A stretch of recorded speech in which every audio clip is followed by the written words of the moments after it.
उत्तर प्रदेश के कासगंज में हुई अल्ताफ की मौत से एक बार फिर पुलिस महकमा कटघरे में है। इस कांड ने पुलिस कस्टडी में होने वाली मौतों को लेकर नई बहस छेड़ दी है। हमने पिछले 20 साल में पुलिस कस्टडी में हुई मौत और दोषी पुलिस कर्मियों पर हुई कार्रवाई पर राष्ट्रीय अपराध रिकॉर्ड ब्यूरो यानी एनसीआरबी की डेटा को खंगाला है। जो सच सामने आया है उसे आपके सामने रखते हैं, लेकिन उससे पहले ये समझ लेते हैं कि आखिरकार यह कस्टोडियल डेथ क्या होती है। अगर एक लाइन में समझे तो कस्टोडियल डेथ का मतलब कानूनी हिरासत के दौरान हुई किसी भी आरोपी या अपराधी की मौत होना होता है। कस्टोडियल डेथ 3 तरह की होती है। पहली पुलिस कस्टडी में हुई डेथ, दूसरी जुडिशियल कस्टडी में हुई डेथ, तीसरी आर्मी या पैरामिलिट्री फोर्स की कस्टडी में हुई मौत। कस्टोडियल डेथ के कई कारण हैं। इसमें कुछ सामान्य और असामान्य कारण है।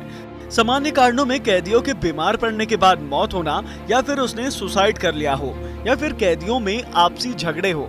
लेकिन अधिकतर इन मामलों में सबसे ज्यादा पुलिस की यातना और बर्बरता ही सामने आती है। अगर हम पिछले 20 साल की बात करें तो कस्टोडियल डेथ के 1888 मामले सामने आए हैं। इनमें 893 ऐसे मामले हैं जिनमें पुलिस कर्मियों के खिलाफ मामले दर्ज हुए हैं।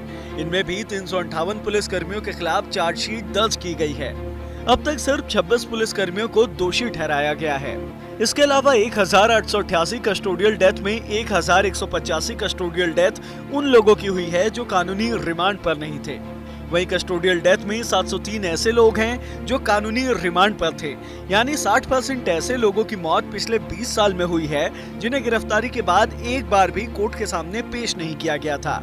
एनसीआरबी की माने तो 2020 में 76 कस्टोडियल डेथ हुई। इनमें सबसे ज्यादा 15 केस गुजरात के हैं। पिछले 4 सालों में 96 पुलिसकर्मियों की कस्टोडियल डेथ के मामले में गिरफ्तारी हुई है। 2017 के पहले इस तरह का डेटा मौजूद नहीं था।